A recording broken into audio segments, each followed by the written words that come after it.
आज से हम करने जा रहे हैं NCERT math 10th class chapter 2 का नाम है पोलिनोमियल्स। सबसे पहले हम इसका इंट्रोडक्शन इसके बारे में जानेंगे कि भाई इस चैप्टर में है क्या, पोलिनोमियल्स क्या होते हैं। जैसे 2x है, ये 2 क्या है, कोफिशिएंट, नंबर पार्ट कोफिशिएंट। और ये x क्या है, इसको हम क्या बोलते हैं, वेरिएबल। फिर हम देखेंगे टाइप्स ऑफ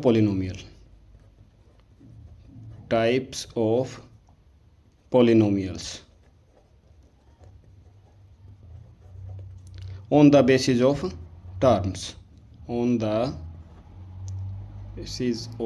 टर्म्स। पोलिनोमियल्स कितने प्रकार के होते हैं इसके बारे में जानेंगे। सबसे पहले आता है मोनोमियल। जैसे इसका एग्जांपल लेंगे 2x, ये क्या है, एक मोनोमियल है। फिर आता है बायनोमियल। इसमें जैसे 2x और साथ में एक और ऐड हो गया 3, ये हो गया बायनोमियल। फिर आता है ट्राइनोमियल।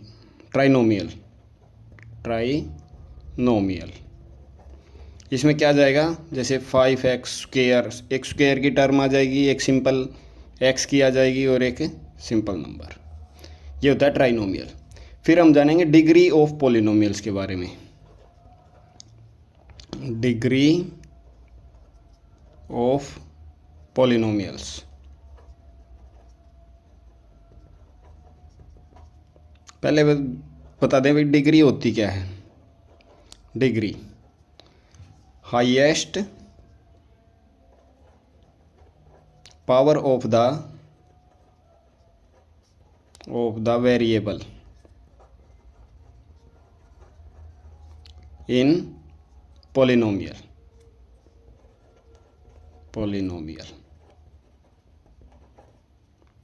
जैसे एग्जांपल लेंगे कोई भी 2x, इसकी x की डिग्री कितनी है, यहाँ पे कुछ भी नहीं हो तो 1। जैसे x की पावर 4, यहाँ पे डिग्री कितनी मानी जाएगी, 4।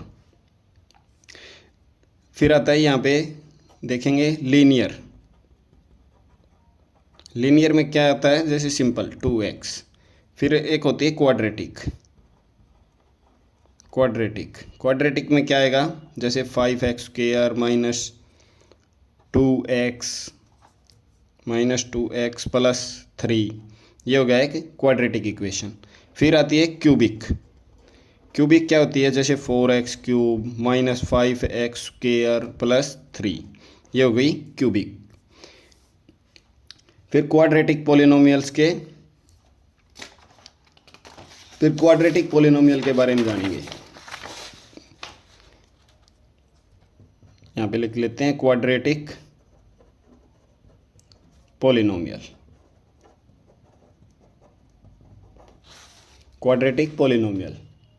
जिसमें अब 2 फॉर्मूले यूज होंगे। एक तो है सम ऑफ इट्स जीरोज,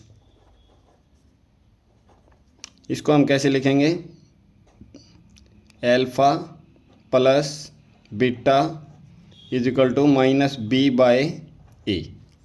और एक आता है प्रोडक्ट ऑफ जीरोज।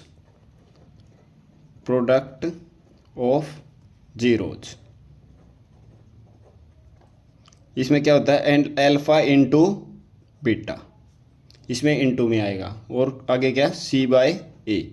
यही 2 फॉर्मूले यूज होंगे हमारे इस चैप्टर में, सेकंड चैप्टर में, पोलिनोमियल्स में। अब हम स्टार्ट करते हैं हमारी एक्सरसाइज 2.1। इसका फर्स्ट क्वेश्चन, इसमें एक ही क्वेश्चन है। फर्स्ट क्वेश्चन है the graph of y = px are given in figure below for some polynomials px, find the number of zeros px in each case. इसमें हमको px के, जैसे ये तो हमारी लाइन होगी x एक्सिस, ये x, ये x डैश, ये होगी हमारी line y axis, y dash. इसमें ये पूछ रखा है भाई, ये जो एरो खिंची हुई है ये x एक्सिस को कितनी बार काटती है। इसका फर्स्ट पार्ट में एक बार भी नहीं काटती, क्योंकि ये y एक्सिस को काटती है। तो इसका हम आंसर क्या लिखेंगे, number of zeros is equal to 0। अब सेकंड पार्ट में ये लाइन एक्स एक्सिस को कितनी बार काट रही है, सिर्फ एक बार, यहाँ से। तो ये यहाँ पे क्या लिखेंगे, number of zeros is equal to 1। अब थर्ड पार्ट पे चलते हैं। थर्ड पार्ट में एक्स एक्सिस को कितनी बार काट रही है लाइन, 1 2 एंड 3, 3 बार काट रही है। तो यहाँ पे लिख देंगे number of zeros is equal to 3। अब फोर्थ पार्ट में ये सेम, इस लाइन कितनी बार काट रही है ये लाइन एक्स एक्सिस को, 2 टाइम, एक टाइम यहाँ पे एक टाइम यहाँ पे। तो number of zeros is equal to 2। अब फिफ्थ पार्ट पे चलते हैं। फिफ्थ पार्ट में हम देखेंगे कि एक्स एक्सिस को कितनी बार काट रही है लाइन, एक बार यहाँ से, एक बार यहाँ से, एक बार यहाँ से और एक बार यहाँ से। तो कितना हो गया, 1 2 3 4, 4 टाइम्स काट रही है। तो यहाँ पे हम लिख देंगे नंबर ऑफ जीरोज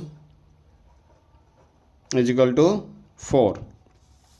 अब लास्ट पार्ट पे चलते हैं। तो एक बार तो यहाँ पे कट कर रही है लाइन, एक बार यहाँ पे सिर्फ टच करके वापस जा रही है, और एक बार टच कर रही है यहाँ पे। तो कितने हो गए, 1 2 3 टाइम्स। तो यहाँ पे लिख देंगे number of zeros is equal to 3। यहाँ पे होती है हमारी 2.1 कंप्लीट। 2.2 के लिए हम नेक्स्ट वीडियो पे